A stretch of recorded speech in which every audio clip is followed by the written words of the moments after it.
Global ITI के YouTube channel में आप सभी का एक बार फिर से स्वागत है। मैं श्रेया श्रीवास्तव और इलेक्ट्रॉनिक्स मैकेनिक की आईटीआई सेकंड ईयर की एमसीक्यू सीरीज पार्ट 4 चल रहा है। तो हम आज का पहला सवाल देखते हैं। तो आज का पहला सवाल लिखा हुआ है, 2 पार्ट थर्मोसेटिंग मिक्सचर के रूप में कौन सी कन्फर्मर कोटिंग सामग्री का उपयोग किया जाता है। इंग्लिश में पूछा है, which conformal coating material is used as 2 part thermosetting mixture. तो ये मिक्सचर है किस चीज का? थर्मोस्टेट मटेरियल का। पहला चीज हमें यहां से ये पता चला, ये मिक्सचर की बात हो रही है। और साथ ही में पूछा क्या है आपका, conformal coating. Conformal coating, conformal coating क्या होता है? हम पीसीबी पर अगर कोई कंपोनेंट रखते हैं तो उसकी लीड्स रखते हैं यहाँ पे, और यहाँ पे सोल्डर पेस्ट लगाते हैं, तो इसको जो हीट दी जाती है इसको हम क्या कहते हैं? Conformal coating. ठीक, इसको हम क्या कहते हैं? Conformal coating. अब पूछ रहा है कि इस कन्फर्मल कोटिंग मटेरियल जो यूज होता है टू पार्ट थर्मोसेटिंग मिक्सचर में कौन सा होता है? तो पहला option epoxy resin, acrylic resin, silicon resin और पॉलीयूथेरिन रेजिन।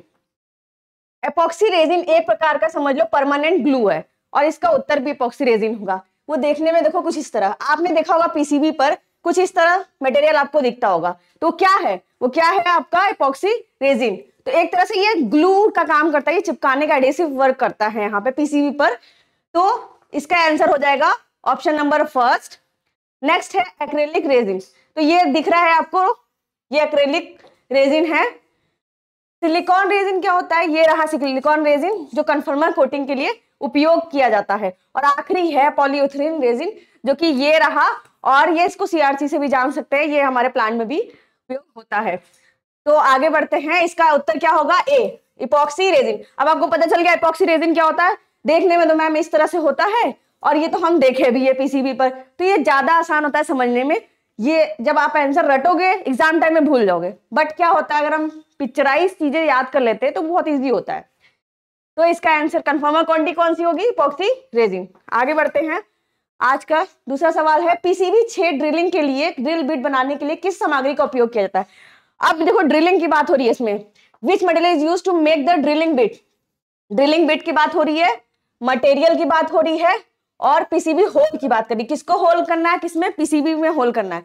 सिंपल सी बात है, पीसीबी छोटी होती है, तो उसमें जब हम होल करेंगे तो कोई मटेरियल पर्टिकुलर मटेरियल का यूज, बना हुआ चीज का यूज करेंगे, तो हम यहाँ पे सॉलिड कोटेड टंगस्टन कार्बाइड का यूज करते हैं ड्रिल बिट बनाने में। इसके ड्रिल बिट बनाने में किसका यूज करते हैं? सॉलिड कोटेड टंगस्टन कार्बाइड का।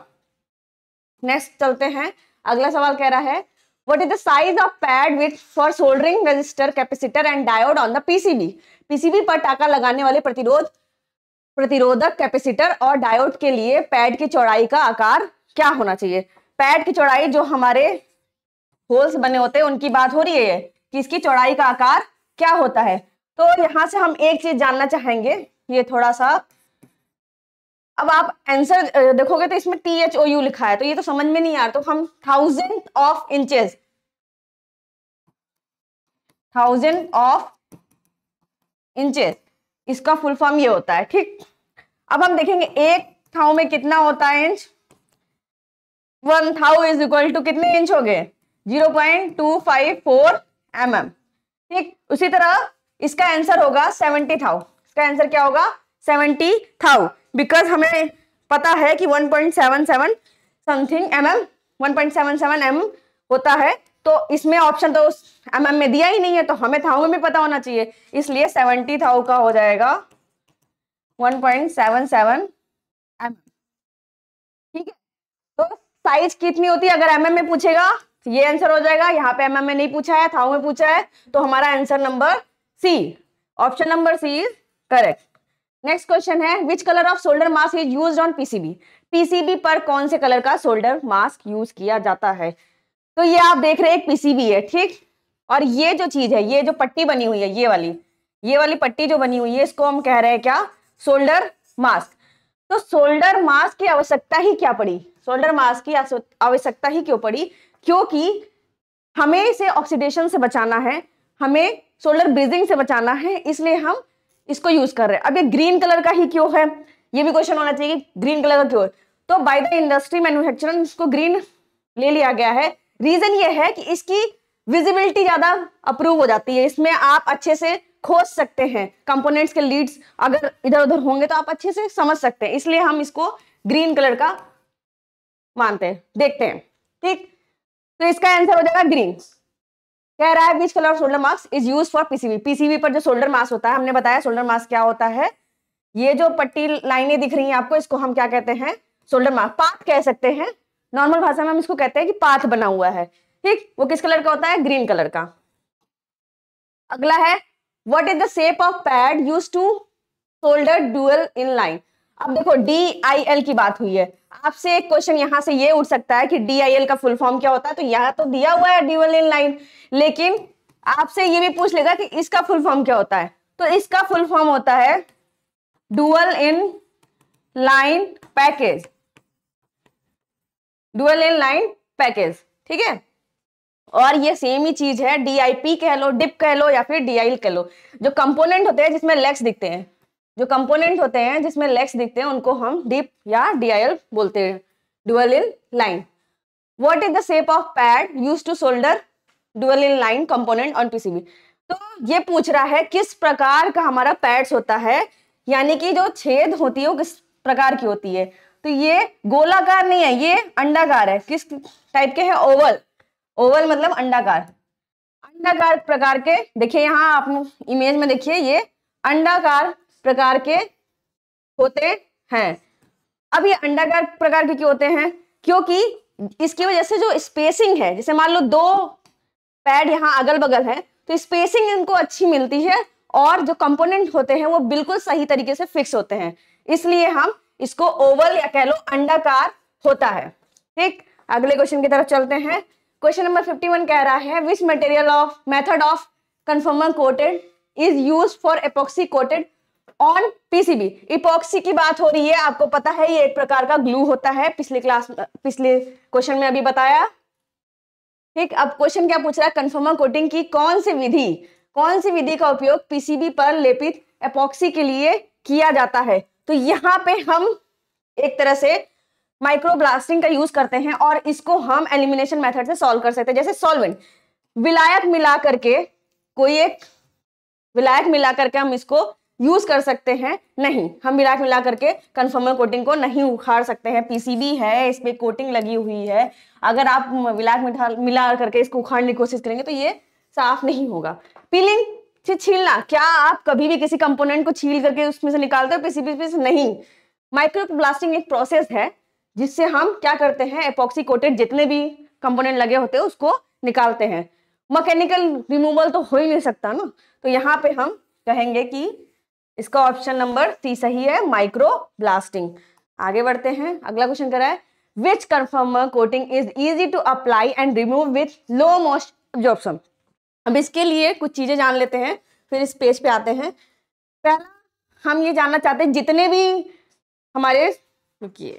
जितने भी हमारी कन्फर्मर कोटिंग है, ठीक, उसके बारे में थोड़ा सा डिस्कस कर लेते ताकि आपको सबके बारे में पता रहे कि एडवांटेज क्या डिसएडवांटेज क्या है, ठीक। नेक्स्ट है हमारा यही, देखो पहला लिखा एक्रेलिक रेजिन के बारे में बात की जाती है, तो अब एडवांटेज डिसएडवांटेज पता होने से क्या होगा, हमारी क्वेश्चन इजीली बहुत सॉल्व होंगे। अभी आप देखेंगे क्वेश्चन क्या पूछ रहा है आपसे कि which conformal coating is easy to apply and remove with low moisture. अब यहां देखो क्या लिखा है, इजी अप्लाइड एंड रिमूव, यहां लिखा हुआ इजी अप्लाई एंड रिमूव, तो इसका ऑप्शन क्या हो जाएगा, एक्रेलिक रेजिन। इसका उत्तर हो जाएगा एक्रेलिक रेजिन जो हमारा कन्फर्मर कोटिंग है वो इजिली अप्लाई हो जाता है PCB पर और इजिली रिमूव हो जाता है। अब हमें ये पता कैसे चला, क्योंकि हमें एडवांटेज और डिसएडवांटेज पता है, तो इसी तरह से हम सबका ही देख लेते हैं। तो एक्रेलिक रेजिन के एडवांटेज क्या है, मेक द इजी रिवर्क और रिपेयरिंग और रिवर्क बहुत इजीली तरीके से हो जाता है। No shrinking during curing process, कोई भी श्रिंकिंग की चीजें नहीं होती। Affordable option. इसके डिसएडवांटेज देख लेते हैं, low chemical and solvent resistance, low absorption resistance, इसका रेजिस्टेंस, एब्जॉर्प्शन रेजिस्टेंस कम होता है। Not ideal for harsh environment, not ideal for high temperature application. तो अगर हमें एडवांटेज डिसएडवांटेज पता होंगे, ये एक दिन में तो याद होंगे नहीं, इसको बार बार देखने से याद होंगे ये, लेकिन यहाँ से हमारे सवाल सॉल्व हो रहे हैं। इसी तरह आते हैं इपॉक्सी रेजिन पे। इपॉक्सी रेजिन की एडवांटेजेस थोड़ा ज्यादा ध्यान दीजिएगा क्योंकि क्वेश्चन इसी से पुट अप होते हैं। Great absorption plus moisture resistance, ये मॉइस्चर रेजिस्टेंट है, मतलब नमी में भी ये इजिली काम कर सकता है। ग्रेट केमिकल रेजिस्टेंस, इसका केमिकल रेजिस्टेंस अच्छा होता है। Good humidity resistance, excellence performance in harsh environment, ऐसा एनवायरनमेंट जिसमें परफॉर्म करना मुश्किल होता है उसमें भी ये वाला कन्फर्मर कोटिंग अच्छे से वर्क करता है। इसके डिसएडवांटेज, डिफिकल्ट टू रिमूव, इसके डिसएडवांटेज हैं कि एपॉक्सी रेजिन को निकालने में काफी मशक्कत करनी पड़ती है। Shrinking during curing process, soldering iron required for rework, और सोल्डरिंग आयरन की आवश्यकता पड़ती है रिवर्क और रिपेयर करने के लिए।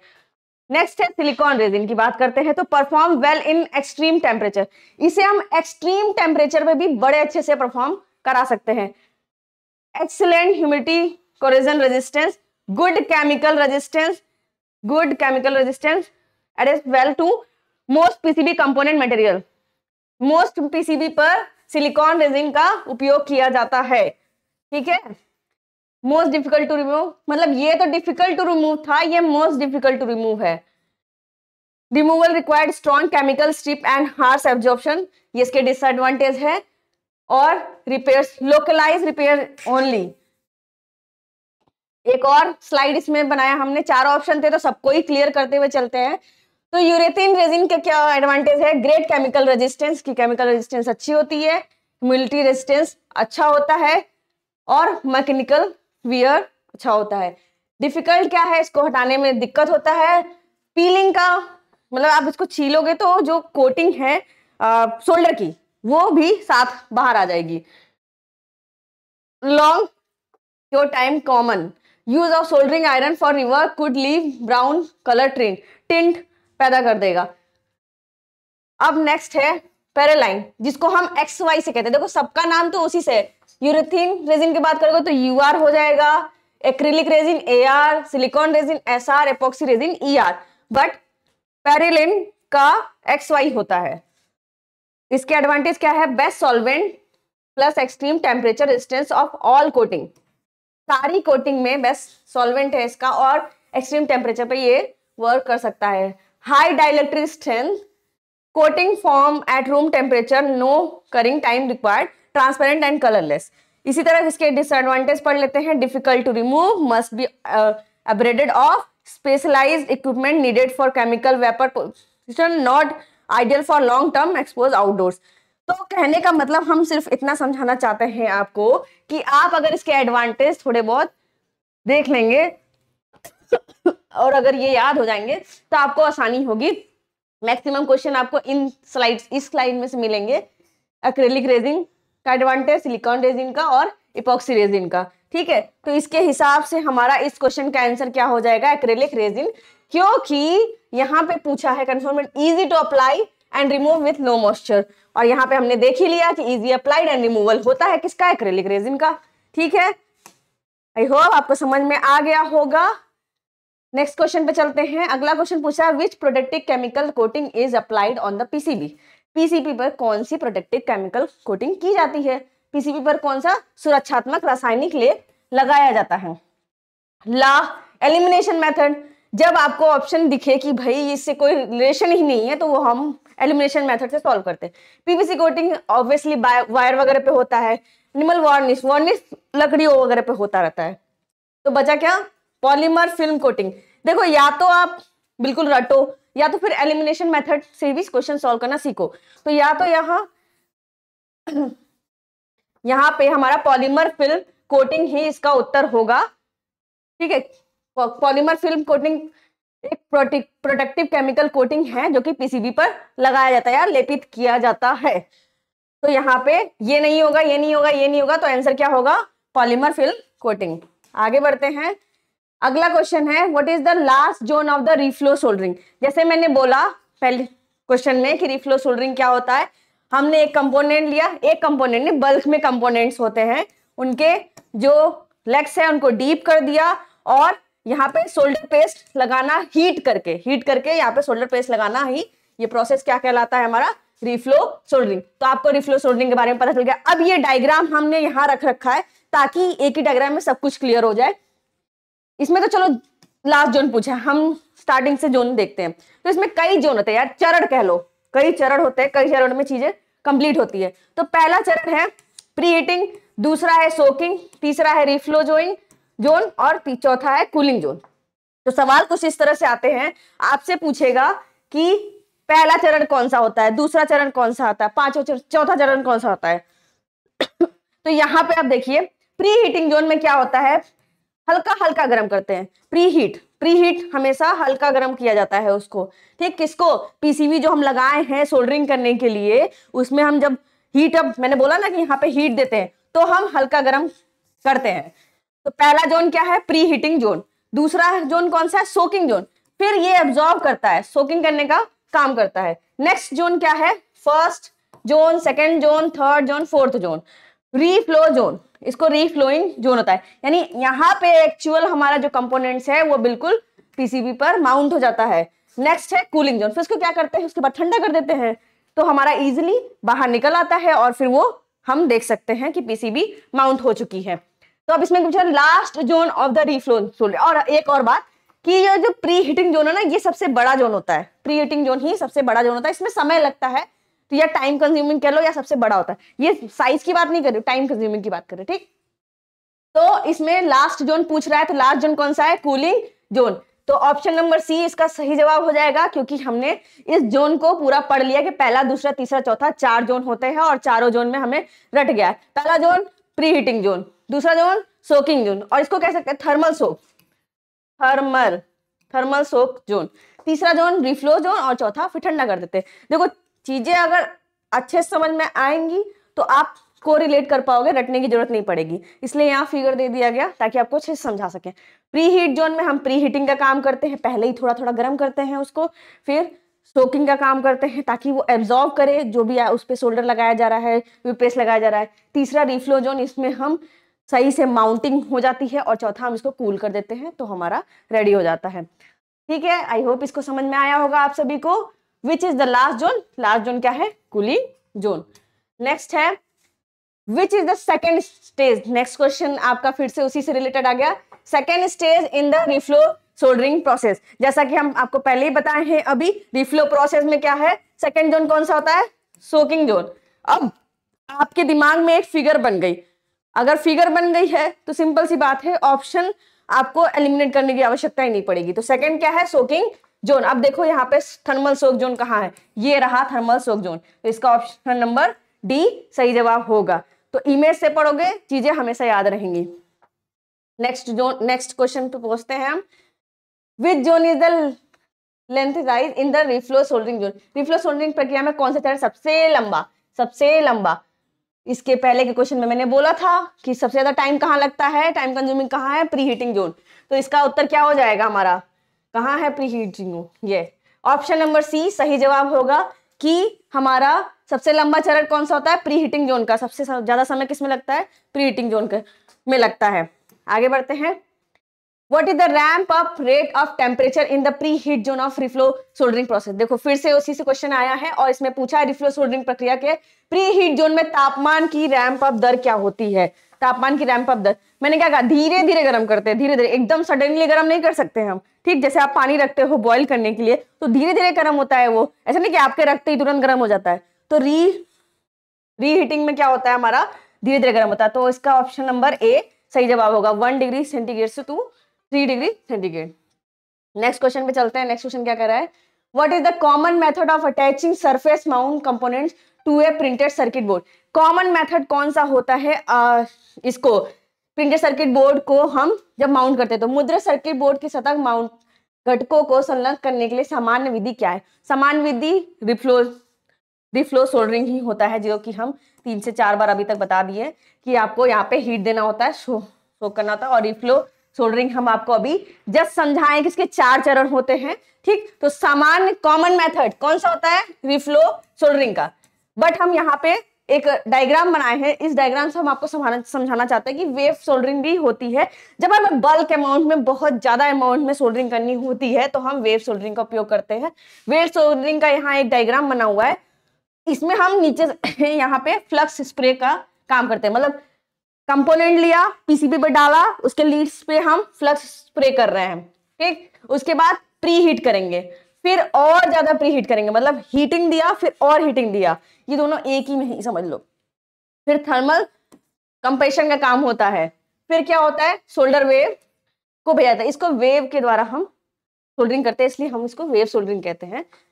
ऐसे भी रिलेट कर सकते हो। तो यहाँ पे हम सोल्डर वेव भेजेंगे और फिर हम कूलिंग का काम करेंगे। तो इस तरह से हमारा वेव सोल्डरिंग किया जाता है। नेक्स्ट इसमें है ऑप्शन मैनुअल सोल्डरिंग और सोल्डरिंग स्टेशन। सोल्डरिंग स्टेशन तो आपके लैब में भी मौजूद होगा, उससे हम नॉर्मल सोल्डरिंग करते हैं। मैनुअल सोल्डरिंग सोल्डरिंग आयरन से की जाती है। तो इस सवाल का जवाब होगा रीफ्लो सोल्डरिंग, जबकि जो कि हमारा सबसे कॉमन मेथड होता है क्या करने का, सोल्डरिंग करने का, जो हमारी इंडस्ट्रीज में यूज होते हैं। नेक्स्ट क्वेश्चन क्या है, what is the purpose of providing solder mask on the PCB. PCB पर सोल्डर मास्क प्रोवाइड करने का, लगाने का, पीसीबी पर सोल्डर मास्क प्रदान करने का उद्देश्य क्या होता है। तो हमने इसके पहले वाली ही क्वेश्चन में बताया था कि हम सोल्डर मास्क क्यों लगाते हैं, ऑक्सीडेशन से बचाने के लिए और ब्रीजिंग वगैरह से बचाने के लिए। क्वेश्चन भी वही कह रहा है। तो प्रिवेंट सोल्डर ब्रीजिंग, ये हम जिक्र किए थे, प्रिवेंट सोल्डर ब्रीजिंग। अब सोल्डर ब्रीजिंग क्या होता है ये भी पता होना चाहिए, तब ना समझ में आएगा कि क्या बचा रहे हैं हम। तो जब कंपोनेंट लगाते हैं हम, तो एक्सेसिव, बहुत ज्यादा मात्रा में हम सोल्डर पेस्ट अप्लाई कर देते हैं, तो वहां पे हमारा जो होल्स है वो एक दूसरे से बेकार तरीके से हो जाते हैं। देखो ये देखो, ये रहा हमारा फिगर, इसमें देखो ज्यादा अमाउंट में लगाने पे ट्रैक टूट जाते हैं। क्या होते हैं, ट्रैक टूट जाते हैं। यहाँ पे देखो किस तरह से हो रहा है, यहाँ पे तो कुछ इस तरह से आपको होगा, तो आप समझ जाओगे क्या कर रहे हो आप। यहाँ पे सोल्डर ब्रीजिंग का काम हो रहा है, मतलब सोल्डर ब्रीजिंग हो गया, काम नहीं हो रहा है। सोल्डर ब्रीजिंग नहीं होना चाहिए किसी भी पीसीबी पर, यहाँ पे सोल्डर ब्रीजिंग हो गया। तो इससे बचाने के लिए हम क्या कहते हैं, मास्क अप्लाई कर दे। मास्क मैंने पहले ही बताया, मास्क क्यों कहते हैं, ये जो आपको लाइनें दिख रही हैं जिसको हम ट्रैक कहते हैं, ट्रैक इसलिए बने होते हैं ताकि गैपिंग मिल जाए। एक कंपोनेंट लगा रहे हैं उसके हम दूसरे कंपोनेंट से उसको गैपिंग भी मिले, और साथ ही साथ हमारा सोल्डर ब्रीजिंग की प्रॉब्लम ना हो। सोल्डर ब्रीजिंग की प्रॉब्लम यही होती है कि आप एक कंपोनेंट लगा रहे हो, बगल में दूसरा कंपोनेंट लगा रहे हो, ज्यादा मात्रा में आपको सोल्डर पेस्ट डाल दिया तो दिक्कत हो जाती है, हमारा पीसीबी खराब हो जाता है। तो इसका उत्तर क्या होगा, prevent solder bridge. Solder bridging की दिक्कत से बचाता है हमारा सोल्डर मास्क, ठीक है। और ये रहा आज का आखिरी सवाल, how the solder mask is remove on the PCB for replacement of component. घटकों के प्रतिस्थापन के लिए पीसीबी पर सोल्डर मास्क कैसे हटाया जाता है। अब हमने कन्फर्मर कोटिंग की थी, अब उस कन्फर्मर कोटिंग को हमें हटाना है, तो हम कैसे हटाएंगे। तो इसमें हम ये वाला प्रोसेस लगाएंगे। ये प्रोसेस हमारा फोटोलिथोग्राफी कहलाता है, जिसके मदद से हम क्या करते हैं, सोल्डर मास्क पीसीबी से हटाते हैं जब हमें आवश्यकता होती है, ठीक। माइक्रोब्लास्टिंग नहीं होगा, ग्राइंडिंग से नहीं हटा सकते, खुरुच के हटा नहीं सकते हैं हम, ना ही हम छील के हटा सकते हैं। तो यहाँ हम एलिमिनेशन मेथड भी लगा सकते हैं। तो ये रहा आज की क्लास, और आपको कोई भी दिक्कत होगा तो आप पूछ लीजिएगा, कमेंट जरूर करिएगा। Thank you.